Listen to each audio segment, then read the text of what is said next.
Have you ever had just a really bad day in your motorhome or camper van when at the end of it you're like, I'm just jacking it all in, I never want to see another van in my life, it's not for me? I got a message on Instagram recently from Vicky who, bless her, she had a really bad day. I won't share her personal story, but suffice it to say that she's now questioning whether van life is for her, and she wanted to know if we'd ever had anything go wrong on our motorhome and how we dealt with it and how we've stayed strong despite things going wrong. So if you're in a similar boat, then hopefully this video will help you. Hey, I'm Kat and welcome to Wandering Bird, where we share tips and tricks to help you make the most of your time on the road.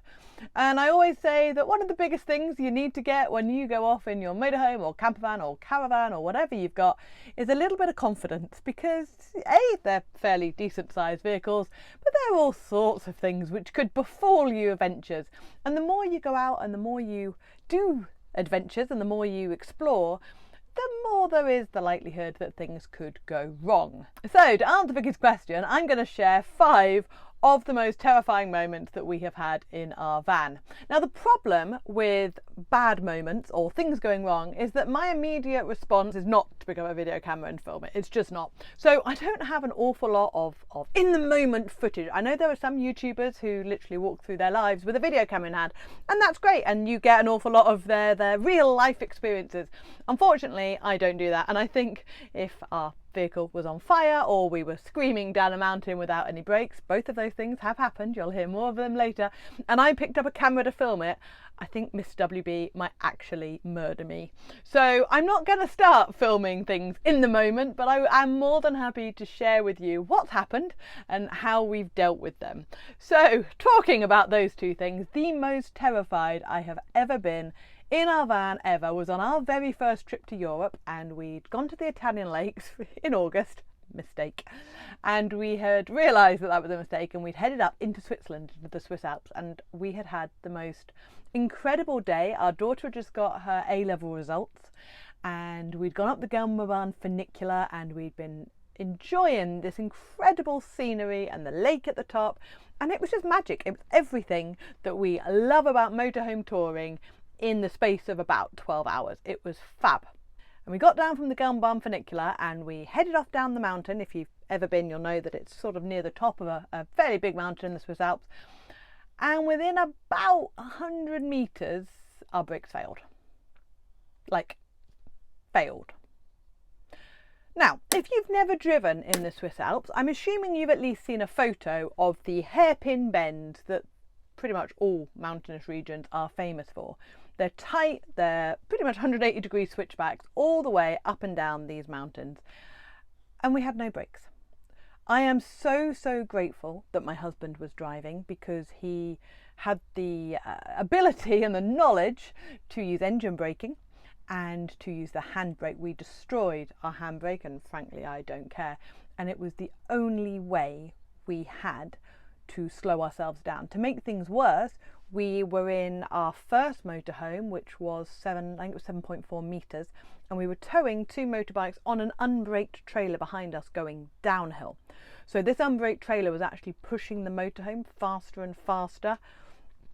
It was terrifying. I totally powerless to do anything to help at all. And I went absolutely silent. Jade in the back, bless her, went absolutely silent. I think she could pick up that things were not right.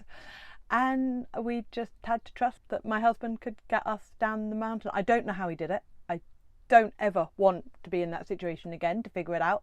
And he basically did handbrake turns the entire way down. And we are so lucky that at the bottom of that mountain was a small town. There isn't one at the bottom of every mountain road.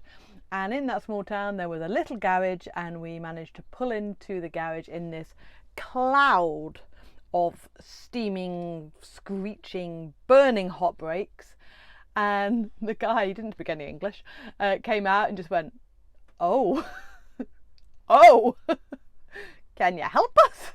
And bless him, he dropped all the work that was on. He called his son, who spoke really good English actually, and they were lovely, really lovely family. And we were spent there for several hours while they fixed our brakes, gave us new everything, and set us off on the road again within a couple of hours. And it was actually that same night that we parked up at the top of the mountain range at the next mountain. We were too scared to go back down the other side. We were like, we'll leave it for tomorrow. Let's have a nice night there. And we saw the Milky Way, and that was the night that we were like, let's change our life. Let's move into a van and travel Europe. And it was this bizarre roller coaster of amazing, oh my God, we're going to die, amazing again. And it's funny, all in the space of one day. But that was, I think it took about an hour from top to bottom, and it was terrifying. Absolutely the most scared I've ever been in a van. But no, it wasn't enough to put us off, funnily enough. I'm not sure if that wasn't enough. I'm not quite sure where the line is, but that wasn't. So the second horrible thing that's happened was obviously our motorhome caught on fire. Now, I'm very grateful, touch wood please, that by fire it wasn't an actual burnt out shell. We were lucky that we were in the van, and I heard it was in the Verdon Gorge in France, and I had popped out to take this beautiful photo of the van by this turquoise river, and I came back into the van, and my sense of smell is awful. This is way pre-COVID times, and my sense of smell has always been awful. And I was like, I can smell burning. And my husband, who'd stayed in the van the whole time, was like, really? I was like, yeah, I can smell burning. So we checked around, and we managed to find that the fuse for the fridge had actually burnt itself through and was very close to properly catching fire. I've done a whole video about that. If you want to watch it, I'll put the link in for there. But that wasn't bad, but it could have been awful, and that really scared me, because we don't leave the dog for very long, but you know, if we'd left him for half an hour or so, that it makes me sick to think about it. That really made me anxious for a long time, and we didn't go anywhere without checking that fuse box. It turns out it just came a little bit loose, and it caused a bit of a bad connection. We've not had any issues with it since at all, thankfully, again, touching wood. But yeah, that was really scary, really scary. And yeah, that could easily have put us off motorhoming, but it didn't. Again, not sure where this line is, but yes, that was the second one.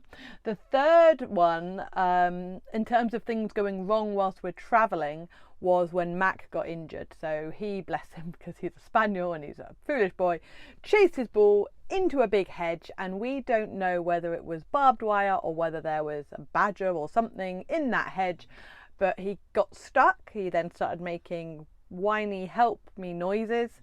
Eventually, when I managed to get him out of the big thick hedge, I couldn't even see him, this thing was that big, and eventually after sort of 10-15 minutes I managed to kind of coax him out, and he came out with the ball in his mouth, of course, and half his face hanging off. That was horrendous. That was in France. It was a Sunday, and trying to find the vet and explain to them in my appalling French that there was lots of blood and our dog was quite sick, and then they had to put him to sleep and stitch his face back on, literally.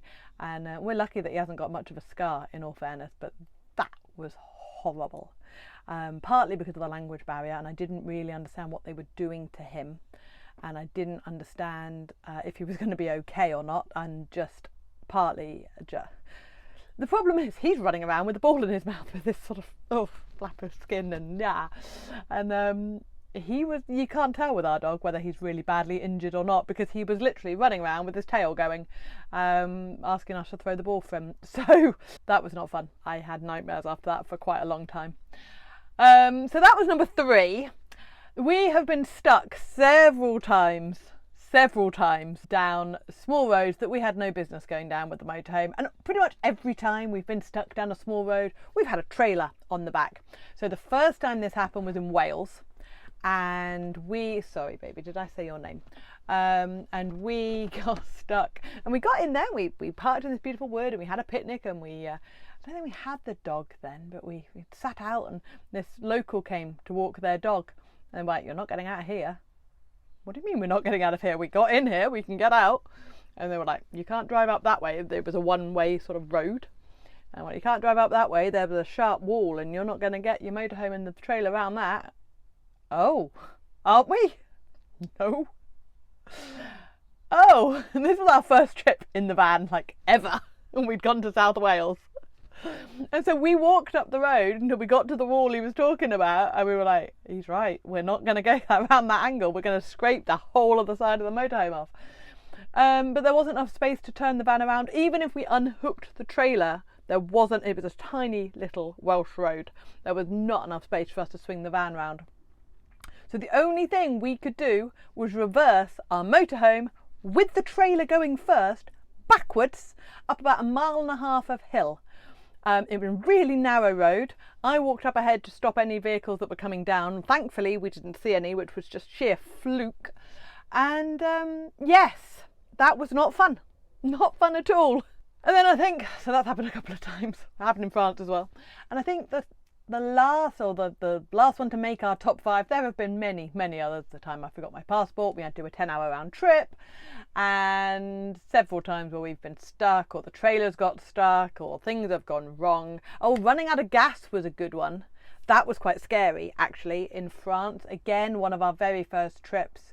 We thought we had gas in our bottles. It turns out that we didn't, and we each thought that the other one had gone and got fresh gas, and we hadn't. And it was just an absolute, that was when I started developing our pre-trip checklists, which you can grab in the link below if you want, because yeah, it was just like, oh my goodness. And we find ourselves in France on a bank holiday. It might have been Easter weekend.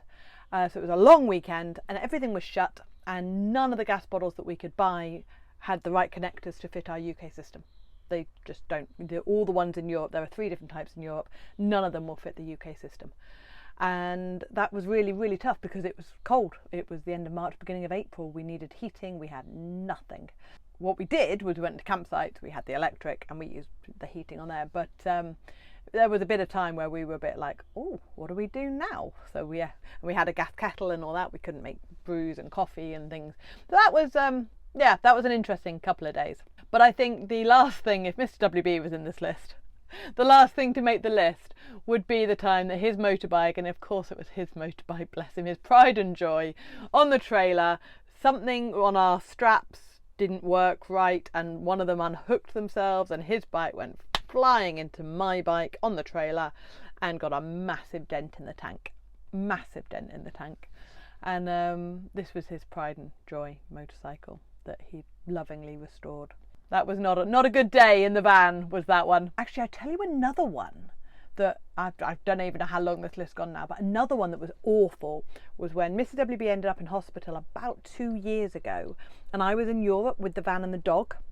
And although technically this isn't a van life event because he'd flown back to do some work, but he ended up in hospital, and I needed to park up the van, put the dog in care, and then fly back.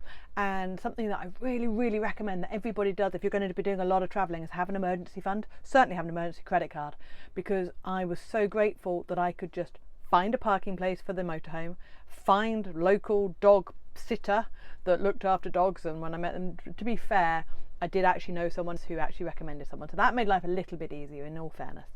And then just got on a flight and was able to get back for when he was poorly in the hospital. But if you didn't have that emergency fund, I think that would have been really tough. So that's definitely one of our top tips if you are worrying about doing a lot of travel. Those are some of, the more I talk, the more I'm going to think of other ones. I'm going to put everybody off motorhoming for the rest of your life. But don't, because none of these have. I'm literally here sitting in my motorhome filming this. For me to say that nothing's ever going to go wrong is ridiculous. Of course it's ridiculous.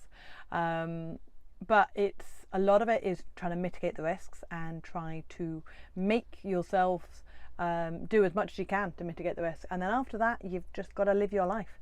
You've got just as much chance of something going wrong if you are exploring it in the UK than you have if you go to Europe, and you've got just as much chance of something going wrong if you do a different hobby rather than just motorhoming. So I don't believe it's inherently any worse than anything else. It's just a case of being as prepared as you possibly can. So I hope you found that useful and hopefully reassuring.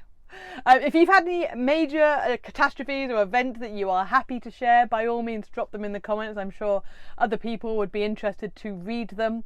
If you're new to the channel, hi, welcome. By all means hit subscribe if you found this useful. Thank you for your time, and I'll see you on the next video. Bye.